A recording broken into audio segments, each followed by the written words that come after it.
Welcome to Horror Movies with TNA. Each episode, we're going to pick a film, talk about it, and rate it. Word of warning, there will be spoilers. This week, we're talking about Possession from 81. Well, he turns round, boots it, and he oofs the ball. And I think, is he being a git or is he actually playing football? Either way, it's an ace scene. Oofs a ball with some kids. Yes. Subway scene, crazy crap at the end. Like my eyes were about to pop out my head. How does that sound? What have we got? Oh, yes. Oh! Mic check 1 2 1 2. Mic check. Mic. What have I got highlighted? Music, Andrei Kozinski. Holy fucking Christ. So, any films, any recommendations, anything else you've watched recently? Oh! Watch Piggy. Oh, Piggy. Spanish. Anything to recommend? Yeah, no, it's good. Yeah, it's good. It doesn't go exactly where you thought it might go. I watched His House. I thought that was really good. I watched Barbarian. I thought that was quite good. Yeah. So yeah, it's like two films, isn't it, really? Yeah. Yeah, okay. Yeah. A few recommendations there. It seemed to be quite good. Well, look. Without further ado, today we're going to be talking about Possession from 81, which actually was on the Video Nasties list. Now, we did an episode back in September where we talked about Video Nasties, and we did make a point of saying that this was one Video Nasty that neither of us had seen. I think I said it was hard to get hold of. Really, and again, you put me right and said, we're tight, we didn't want to pay for it. But it's now free on Amazon Prime and good quality. Good quality. But we did say we didn't know whether this might get into our top 10 because it's always been said that it's quite a good Video Nasty. So I think it's a good one for us now to do so we can decide whether it would have got in, and decide if it would get into our top 10. Anyway, we can get to that at the end. So Possession 81, a.k.a. The Night the Screaming Stops, which is kind of maybe a title that was more for, I don't know, American market or English. Well, having said that, having watched it, I would have liked the screaming to stop.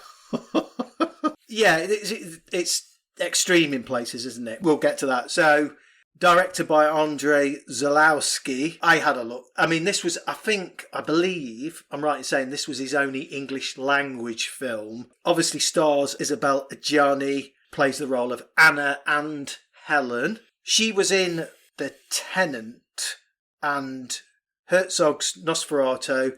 Oh, yes, that's where I know her from. There we go. Yes. I knew her from somewhere. She was in Joe Spinell's, it's not his film, but last horror film. So she's in that. And the film Ishtar, which is meant to be awful, isn't it? The Dustin Hoffman. Oh, right. Which is meant to be a real turkey, wasn't it? I thought he was going to say a real turd. A real turd. Also, Sam Neill as Mark. That's not even close to Jurassic Park music, so no copyright issues there at all. Omen Free, Dead Calm, a couple of Carpenter films, Memoirs of an Invisible Man, In the Mouth of Madness, which is a good film, Event Horizon, and good film. Hunt for the Wilder People, which is also good. Not a horror film, but really good film. Yes. So we've got Margie Carstensen as Margie, Heinz Bennett as Heinrich. Hey, Heinrich's great. Other one I noticed was Carl During as the detective. I only mention him because he was in Clockwork Orange as the doctor who was administering the treatment to Paul Roddy.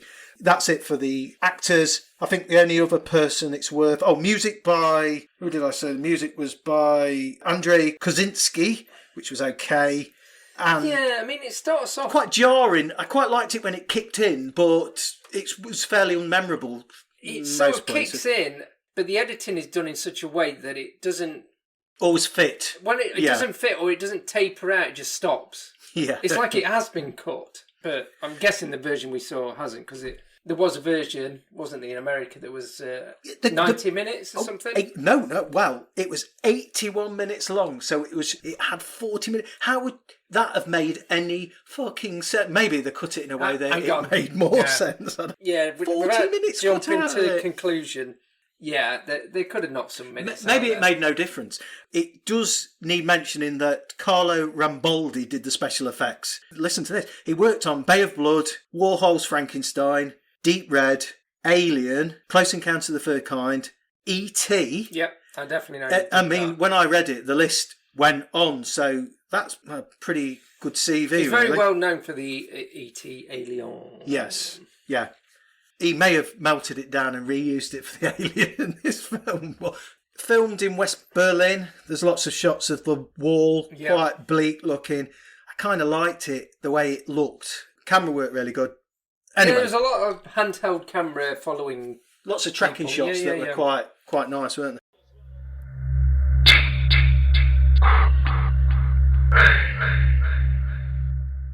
So let's start the film. Mark returns from. He was a spy. I didn't really see this at first. I kind of read a bit, and it turns out he's a spy. Oh right, yeah, some chemicals or something. Yeah. He returns from his spying job. He's greeted by wife Anna outside their apartment. Their marriage seems already rocky. She seems confused. I think he's kind of pleading with her because they've already had a conversation before he's got back about it being. Yeah, so he's already kind of trying to understand what the problem is. She seemed quite confused. I will say now, and we'll probably say this throughout, every line of dialogue in the film, I think either has a deeper meaning than I can fathom, or it's maybe because it's the director's second language. I don't know, but it has. It's not that it's stilted, but it's almost like this. It's a play. You know, it feels like a play. And they are having, and sometimes it feels improvised, even though I'm absolutely sure it probably isn't. It's not like it's random dialogue that doesn't connect. Like someone goes, "What time is it? I like my eggs fried." There's the other person. You know, it's not. Yeah. There's one point at the very beginning when they're in their apartment and they're with their son Bob, who's in the bath. Yeah, funnily enough, he's in the bath. Bob's bobbing in the bath. By the way, the goggles the young lad was wearing, I had a pair exactly like that. This is interesting. But even she says, "Come and admire him in the bath." I mean, it's just weird. And then they talk that night in bed. The conversation goes round and round in circles. I mean, they're both talking about the breakdown of the relationship again, and they both suspect there's somebody else in the relationship. And Anna says, "What do you feel now?" Mark says, "Are you really interested?" And Anna says, "No." So there you go. And let's move on from that. Mark goes and gets grilled by his employees back at Spy Base. One of them has got an eye patch. They want him to take another job, but Mark doesn't want to. He wants to spend more time with his family. One of them asked, "Does our subject still wear pink socks?"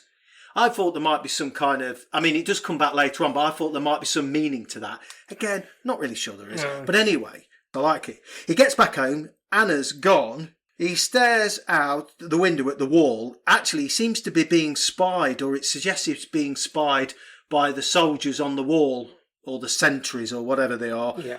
Is it important? For no. Knows.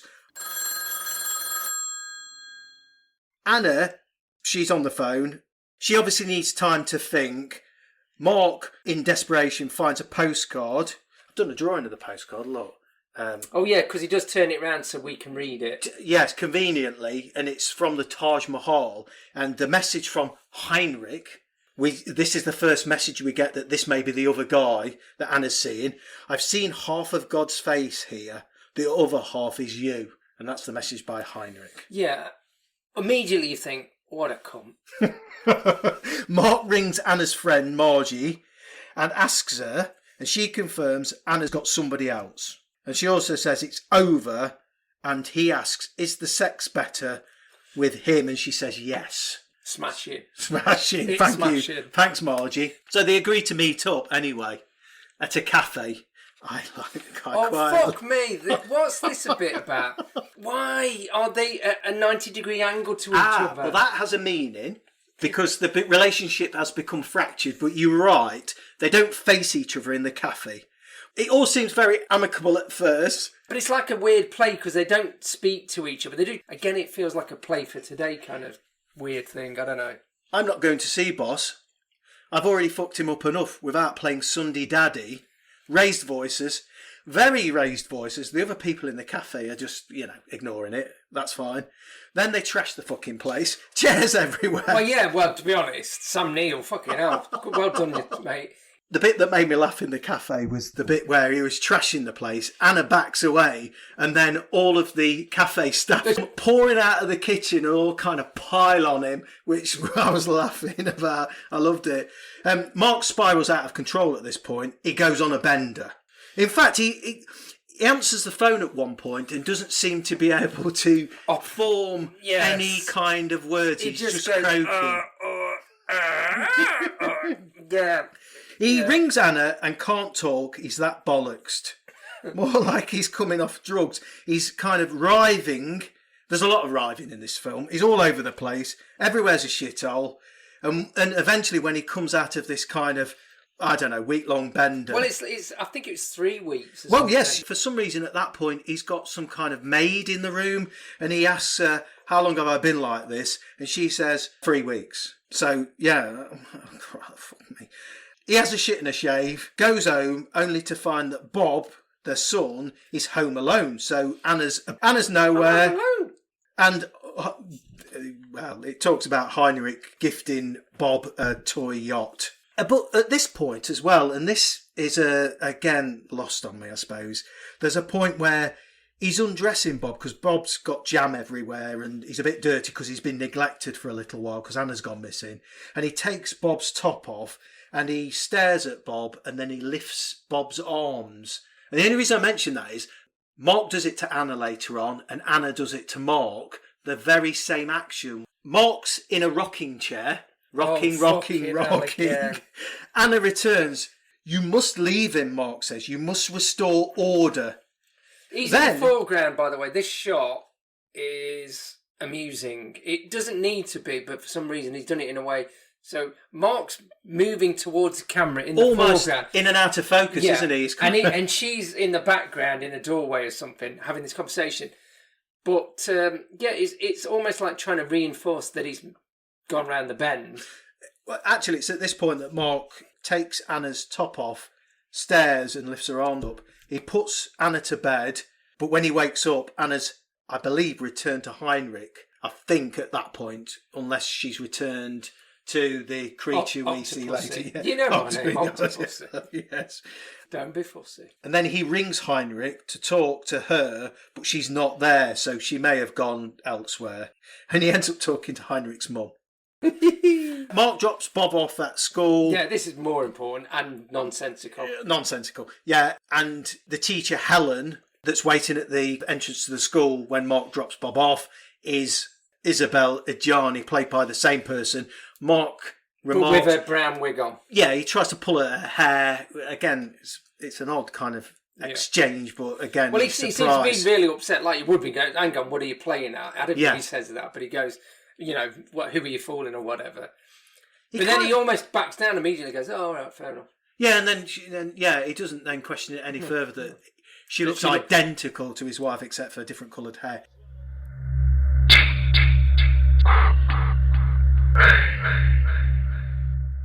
Heinrich time! Exclamation mark. Okay. He talks gibberish. So Mark goes and sees Heinrich. Heinrich, all the way through the film, must have his shirt open to the waist. Yes, to the navel. And again, I've read that he's kind of meant to be in the film a bit of light relief. But why has he got his shirt open, though? That's not light relief. Something eye candy for the ladies and men. He talks gibberish. They fight. Mark gets beaten. Heinrich at one point does this weird shit kind of martial arts. Kung Fu, yeah. He starts to put his hands on it and he knocks his arms down. But what I thought when Heinrich was talking, and I couldn't remember, so you're going to tell me, but it did sound like the bloke out the room, the film The Room. Oh, Weezu. Yeah, the way he speaks is quite stilted. It's almost like a caricature of a German accent as well. Yeah. It's like a very, But it's quite stilted. And again, they're all kind of stilted, to be quite honest. There's no naturalism in the dialogue or the way they're acting. Yeah, they're delivering lines, but probably, not in a natural way. Yes. Anyway, so Mark returns home bloodied after his fight. More arguments between Mark and Anna. I mean, there's arguments all the way through. The arguments are obviously gradually escalating. Oh, yeah, it's the bit that was the worst bit, I thought. Higher, louder, shriller in the kitchen, but they're becoming more hysterical and deranged throughout the film. She shouts, "I'll open the window and jump." Then he starts slapping her. Yeah, because she slaps him, and then I think he says, "Do that again," or something. I think he said that. I didn't have subtitles on. She kind of eggs him on to respond. Yes, it's obviously he's not hitting her, but I think he got hit. But he slaps her and slaps her and slaps her and slaps her and slaps her until like she's got a bloody nose and blood's coming out of her gob. And that's the worst bit in the entire film, because all the rest is a bit bullshit, but that is kind of uncomfortable. I think Sam Neill has talked about the scene as well, about him kind of slapping her as well. So yeah, it's obviously a scene that's stuck in the memory of the actors as well. So she leaves the apartment. And then what the fuck happens now? And then she steps out in the road in front of a lorry, and the lorry loses its load. I thought this was the best bit in the entire film. Yeah, well, at this point, she's looking like she's lost her mind. And I put that this is really good, because it looked really striking at that point. Well, it looked fucking dangerous as well, because there's a lot of danger where I think they should have had a stuntman or safety on board, but maybe they couldn't afford it. Yeah. I thought, this is quite good now. Unfortunately, I did think that was the pinnacle of the entire film. Because it was quite shocking, dodgy, because I thought someone's going to get hit by a fucking car here. Yeah, it was. And the way she acts but doesn't scream and just stares, and then the horrible look of her, having blood coming out of her mouth as she walks off, it was quite good. I have to say, throughout the film, though, when she's kind of wide-eyed, I mean, sometimes she acts her socks off. Absolutely. Yeah, I think it left her quite traumatised after being in this film. But it's too fucking much. Come on, yeah, come on, have a bit of, sympathy for the viewer, please. Mark goes to see a private eye. He lays out the facts to the detective. Both can't stop spinning in their pissing chairs. There was a bit in the office where he was talking to the detective where they were both spinning constantly on their chairs, which entertained me. I can't remember this bit, because I probably was still thinking how good that bit. The next scene, half an hour in, electric knife, kitchen, arguments. Anna slices lumps of meat, which looks really unappetising, with an electric knife. She starts to cut her neck and starts screaming. He bandages it. Can you say? He bandages it up. Oh, no, because now you're... So he takes her to the bathroom and gently bandages her neck up. Then he starts cutting his own arm. Yeah, that's... I was happy with the effects there. Yeah, because it looked really... It kind of from above, and he was kind of slicing into his arm. I thought the effects were quite effective. Absolutely fine. Again, I mean, no one has electric knives anymore, because you just move your arm backwards and forwards. In Evil Dead, didn't he cut his arm off with an electric knife? In the remake, the Eddie Alvarez one, I think or does she? Somebody uses an electric kitchen knife. Yeah, you're right, be right, yeah, in America. So maybe.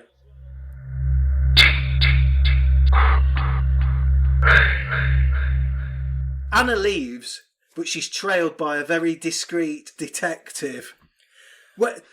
Shit! He follows her onto a train where she sits with her bag of shopping. There's some bananas, and what looks like a homeless guy takes one of the bananas out of her bag and starts eating it. Yeah, he puts the rest of the bunch back there. Yeah, and he takes one, which is fair enough. And she just stares into space with her sunglasses on, so there you go. That could have been cut out, let's be honest. No, we didn't need that. When he finally gets... Sort of after he gets the train, he gets to the bit where her apartment is. And I thought it was a severed head on the floor, because he gets to a corner and he just boots something. And I did rewind it and go, it's a doll's head. Do you know, I rewound exactly the same bit, because I thought somebody had kicked a head. Camera work was quite nice when it was kind of, again, tracking her walking through the streets of Germany. I thought it was quite nice. Detective manages to blag his way into Anna's new place. He nearly knocks the fucking door off as well. So this is where I believe some of it could have been cut out. Because I like slower stuff that builds up tension in this. But in this particular case, totally unnecessary.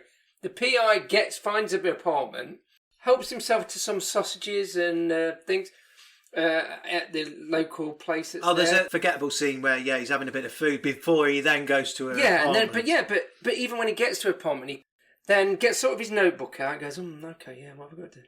And then finally rings a bell, nothing happens, waits a bit, then knocks the door. This is about fucking 3 minutes of my life! I can't get it back! He's doing detective work. He's doing me fucking nothing. And then he bangs the door to fucking bits. One of the most pointless bits I've ever seen in a film. He blags his way in because he tells Anna he's about windows. Part of the building management and he needs to check the windows. Anna becomes unhinged, progressively unhinged, and this is where we get the first glimpse of the creature. Octopus. The slimy creature. He's about 50 minutes in. Anna bottles him, which is quite grisly. She does it twice, doesn't she? Yeah, she jabs at him and bottles him. We leave that bit. Back with Mark, Bob, and Helen, the teacher, turns up. Then Heinrich rocks up. He says, I want to discuss with you. I'm not going to. Go on. I want to discuss with you. Whoa! He says, racist. I want to discuss with you the fundamentally vulgar structure, the triangle. He dances. He seems to be high on something. On life. And Mark says to him, because Mark's becoming deranged now and he's no longer afraid of Heinrich, he says, you with your yin-yang balls dangling from your Zen brain. What is that? Have you ever found your yin-yang balls dangling from your Zen brain? Oh, and then doesn't Margot come out and take his shirt and jumper off as well? Yeah, Margie. Oh, Margot. Margie undresses him. She's got a leg in a cast. I don't. Yeah, that's Anna's friend. Yes. Mark says to Heinrich when he boots him out the apartment, for me, God is a disease. And Heinrich says, that's why with disease we can reach God, as the door closes. There is nothing to fear except God, whatever that means to you. To me, God is disease. Cobra, crime's a disease and I'm the cure. But, not quite the same. Is it? Well, it's better. Put that on a fucking poster. Crime. Which is fine, but then he goes, whatever that means to you. I was going to say, whatever that fucking means, mate. I don't know. It's made it up. You wouldn't... It's a rhetorical question. But unfortunately, Mark goes on, to me, God is a disease. And then Heinrich goes, oh, whatever that... I don't know. Let's keep this bullshit going. Well, to disease or not to disease? That's a question. Then Mark and Helen... Remember, Helen's like the replacement for Anna. They make love.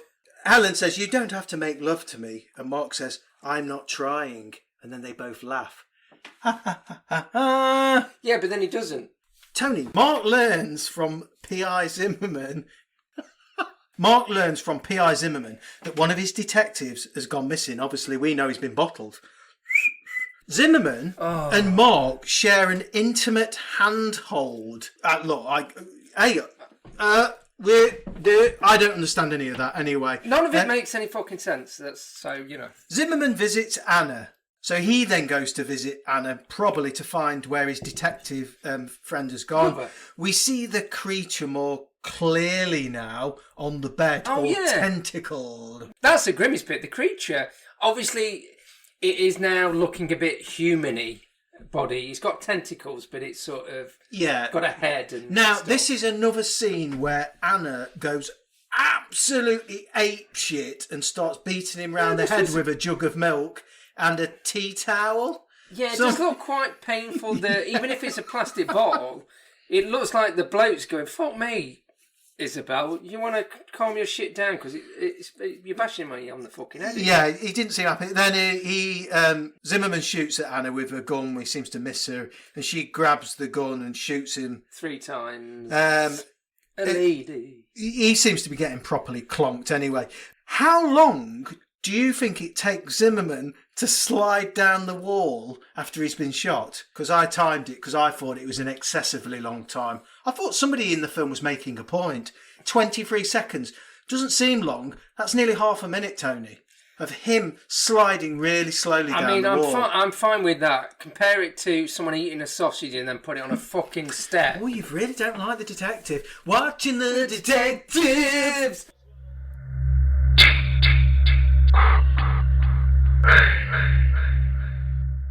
Mark... My words. Oh. Mark my words. Mark, at home, a spool of film arrives. Again, another scene I don't understand. Heinrich is filming Anna teaching ballet to young girls. She's a strict teacher. She stares at the camera gleefully. This bit was quite good, I thought, because it's the way she stares directly at the camera. Yes, almost gleefully. I forgot that he was taking the film. I just thought, oh, she's breaking the fourth wall now. Well, yes. But yeah, as a young kid, she's pushing her leg up and this kid's screaming her head off. Yeah, she's putting the girl through an agonising routine and then the girl storms out. And is she the one near the end with the broken leg? Oh, now you've said that, maybe. I hadn't even thought of that because I did write right at the end that a girl appears at the end. And I didn't understand where she'd come from or who she was. But actually, what a revelation. It's made the film amazing. Don't know what I'm doing. Anna stares at the camera and says, "That's why I'm with you, because you say I for me." I thought that was really revelatory. What it means. Mark looks confused. Join the gang, mate. Yes, apart from her looking directly at the camera, which I kind of liked, And then Anna goes into starts talking about two sisters of faith and chance, and she starts talking a lot about that. And again, I didn't really follow it. We're back at home. Things are escalating as both of them become more and more hysterical and deranged. What are you doing? I'm sorting out his things to take to the country, she says, as she shoves his clothes into her fridge. What? They keep a buttered slice of bread on the fridge, and Mark grabbed it like a handy kind of grab snack. And I thought, what a great idea. So if you ever want to grab a little snack... You wouldn't leave it out, though, because flies and all kinds of dog dirt would be on there. Why would dog dirt be on top of your fridge? If you've got a dog and they like buttered slices of bread on your fridge, I give up. This is fine, because this is how mental this film is. Then Anna goes off on one of her monologues, staring, writhing, shaking. I'd say it's a weird kind of voguing. And she also talks about mud wrestling as well. Who wouldn't? At church, I like this bit actually. It's one of the stills you see quite a lot where Anne is staring directly up at a statue of Christ. It's a good shot. It goes on for a while and it sees her progressively becoming more and more grunty as she kind of stares up at this effigy of Christ. I quite like that. It was, and again I timed it, it was like over a minute of her just staring, grunting. I didn't know whether that was meant to suggest like an immaculate conception-y kind of thing. It's weird, but that doesn't prepare you for the next scene, which is... Yeah, and this is here we go down into the subway. This is a famous scene that I was waiting... Well, we both knew about before. There's one thing that I think we both knew about the film, which was the famous subway scene. 3 or 4 minutes this is. Yeah, it seems a lot longer. When she freaks out. Again, really good acting, but I would have gone... how am I going to cut this fucker? Well, they don't. Well, apparently they shot the scene twice, I think, from what I've read. I mean, I liked it. I liked the glossy floor and the tiled walls. It was really well shot. She starts laughing, then screaming. A bag of shopping goes everywhere, all up the walls. Heaving, convulsing, writhing, contorting, oozing. Then she gives birth. Holy shit! In the nicest possible way, it looks like custard and jam. It's coming over her shoulder. Yeah, and it's also coming from like behind her ears, down her front, and what looks like between her legs. So something's happening. Like I say, I don't really know. It's an infamous, I thought memorable... you were going to say it's an infomercial. For what?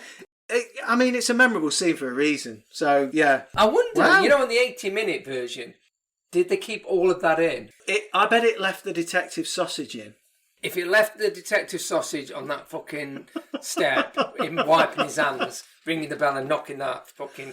And then it cut the subway scene out. Yeah. I reckon it might have cut that subway scene down a bit, you know.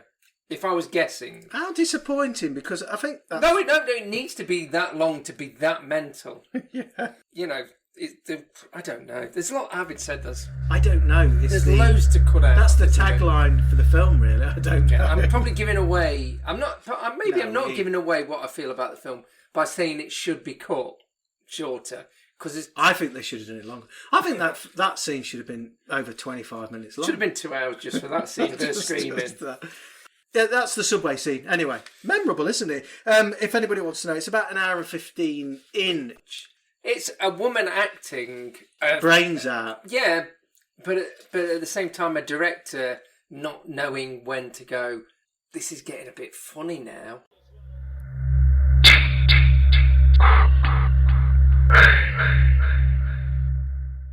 Mark becomes obsessed with dying dogs. He tells Heinrich where Anna's address is, where she's currently living, and then Heinrich goes... Apparently, I thought Heinrich went on a motorbike. He seemed to be dressed as Evel Knievel, I thought, on his stunt bike.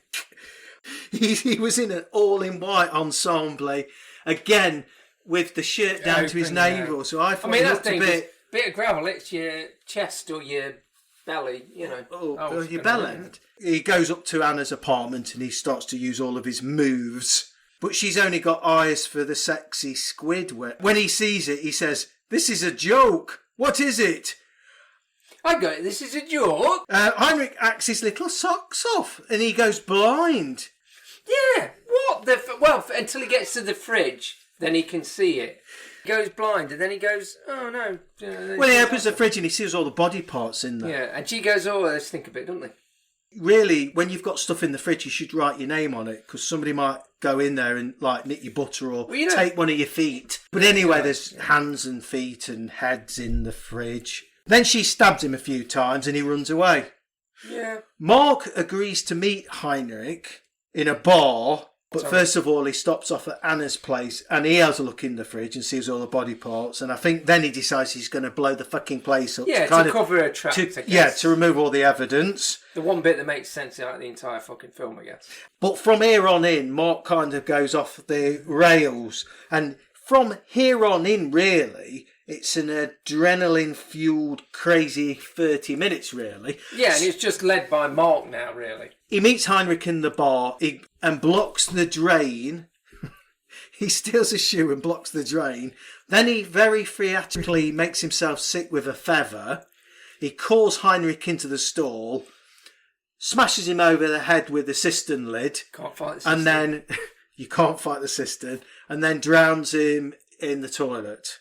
Quite elaborate just to twat him on the head, really. I mean, Mark does shout to him, "Heinrich, help me, I'm sick." And Heinrich says, "I'm the one that's sick, not you."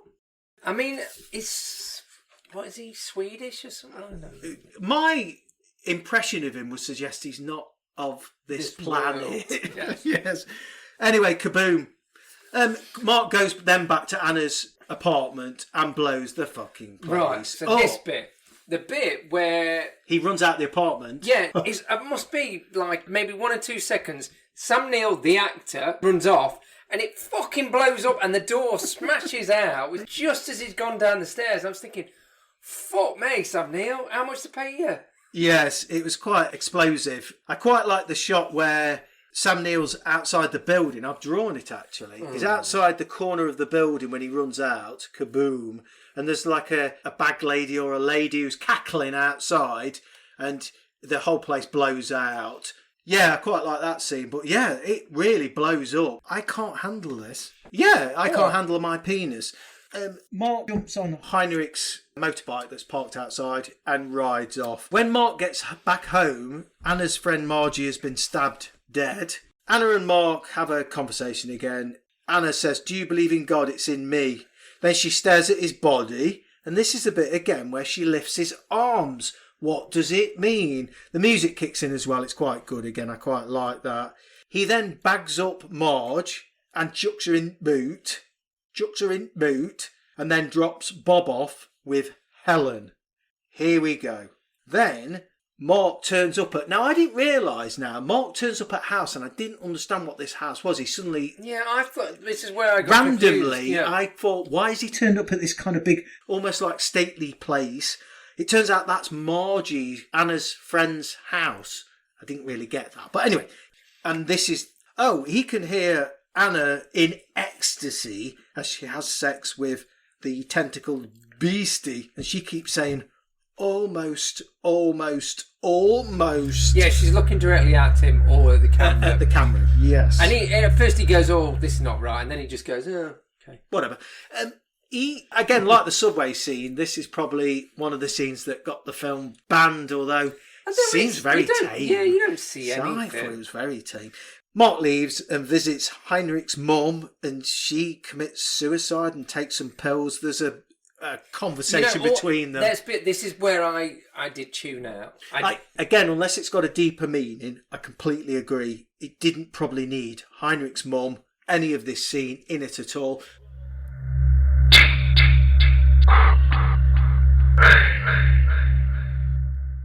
Mark starts being chased by his former employers. They stop on a bridge over a canal. Yeah, so this is a bit which is weird because they're having a slow conversation, but then really fast music starts to kick in that's totally... Out of place with what the conversation they're having. Yeah. There's a dead dog in the canal. One of the employers approaches Mark and talks about, and again, I've just wrote this, that dog didn't die of old age. We can take care of the drowning dog. Please help us to take care of the drowning world. Oh, yeah. I don't have... I'm going to say it again, utter piffle. We've just seen an octopus shag a woman. Shut up. Mark jumps on his bike. This is good. That tracking shot through them and Sam Neill doing it is really good. No helmet, no fucking levers. No safety. No safety. Jesus. Mark jumps on the bike. His employers and the police have all turned up at the house where Anne and the squid are. So they're all turned up back at Margie's place. Mark tells a taxi driver at gunpoint to drive and ram the police car. The taxi driver says, "My pleasure, sir." As he drives towards the police car, Mark falls out. Again, quite a good stunt. And the cab crashes into the police car. The driver legs it. And then there's a gunfight and Mark gets shot. So it's all action now. Yeah, it's quite action. He gets shot 3 times in the back, yet he turns around and shoots a police officer dead with a couple of shots. Yes, yeah, good shot. Yeah. I think he shouts up to Anna, escaping the car. So Anna reverses... This bit made me laugh. Anna reverses the kind of... It's like a blue Cadillac car, and Margot's body rolls out in the bag, which I thought was nice.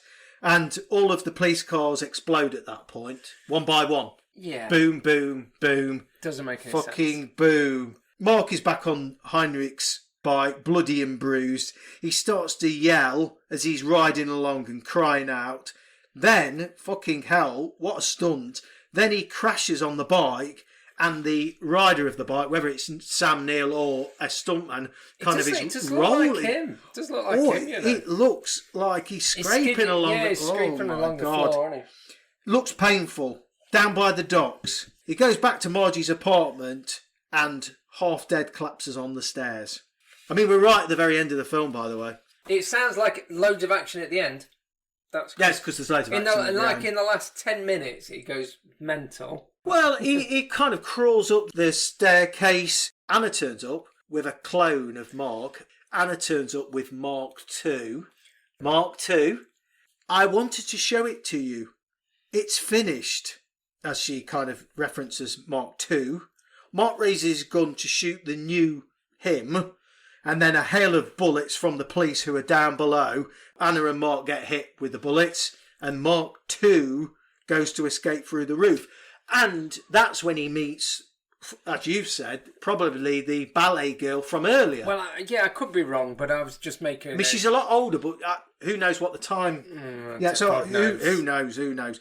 Girl from the ballet then shoots at Anna and Mark, and then Yeah, Anna somehow contorts herself and shoots through. I don't even remember that fucking Yeah, bit. well, Mark II gives the gun to this other person. I thought she was shooting at the police officers, no? Well, I don't know. Or shooting at the police officers. I thought he was... Yeah, who knows? Anyway, yeah, and Anna shoots through her into Mark. Yeah, and Mark II gets the woman to give him a bunk up. And then Mark I throws himself down the stairs. And then his employee, it turns out, is wearing pink socks, which references the original conversation around pink sock, which I don't care about. The final, very final scene is Mark II turns up at Helen's and Bob keeps telling her not to open the door to him. And then That's annoying, Bob... isn't it? Don't open door in a Cockney accent. Don't open door. Don't open the door. Don't open. Don't open. And then he jumps into the bath. So from, I believe, what he's meant to be drowning himself. And then it's on to her, and then there's lightning happening and flashes. I think it's meant to be just stuff happening outside, and she stares at the camera. But I get the bit where he's saying don't open, because he doesn't want Dad to, because he doesn't know it's a clone, so he doesn't want Dad to come back in the house and for them to start arguing again. No, I get it. Don't open, but it's a bit extreme to go and then shoot yourself in the bath. Good God, Bob. Oh, and also, maybe he knew it was a clone. Bob knows they're not a good fit. I know, but that's not his mum either. The end. Yes. That's Possession. 1981. I know there's a couple of films called Possession as well. Still strong even now. 1981. Oh, baby. Holy shit. What a film. You go first. What a mindfuck. Well, filmed in West Germany. A divided city, like the divided relationship. Oh, Adam, you're pulling out of the fucking stops. I think there's meant to be a lot. I have read, unfortunately, a little bit about how the relationship and the weirdness and all that is about the split in Germany. Hey, cunty, this is my review now. A film that shows us the breakdown of a marriage as both people get progressively more hysterical, deranged and screechy. Both Anna and Mark have gone off for better versions of each other. See, she's gone and cloned Mark II, and Mark's gone for Helen. Listen, it's what they see as better versions of their partners. A film that was not designed for someone like me. However, I kind of got into it after a while. It's fucking abstract. Some of the dialogues is very abstract. Some of it. I like the cafe scene, Anna staring at Christ. I like the subway, the balls to the wall action in the final 15. It was memorable. It wasn't as repulsive as I've been led to believe. Yeah. Do I think it should have been banned? I mean, it struggled in America, it struggled in the UK. No, I don't think it should have been. Probably too arty in a way. It wasn't grubby and grimy like a lot of the films on the list. Camera work was very good. I liked the grey Germany. That was the kind of the reason why I liked the remake of Suspiria. Overall, it was memorable. I will never ever watch this film again. Would I recommend it? Probably, because I think there's some bits that I kind of entertain me, but I'm banging it straight down the middle. I'm giving it a 5 because it was okay. It was far too long and some of the scenes were drawn out, but it was absolutely fine. I'm giving it a 5. Not wouldn't have hit your top 10 then? No, it wouldn't have got anywhere near so it. Because we don't have to go back and read. No, because the reason being is Video Nasties. This was not a Video Nasty. It doesn't fit the bill at all. So give it a 5, bang down the middle. And I will say her performance. Sam Neill's was kind of acting the way he acts in most films. Her performance was fucking amazing in a way. So yeah. Yeah, she gave her all. There's no doubt in that. Yeah. So 5.5. I'm giving it an extra half just thinking about that. So yeah, that's me. Tony. Not what I've given it. I've given it 5.5 as well. Was it pretentious? No, not really. And again, someone said it's quite arty. I think it is. Like I said, it's almost like a play. The dialogue's weirdly abstract. Someone says something, then someone has to say something again, then someone has to say something Yeah, they're again. not always reacting to what the other person says. Yeah, it's not natural dialogue at all.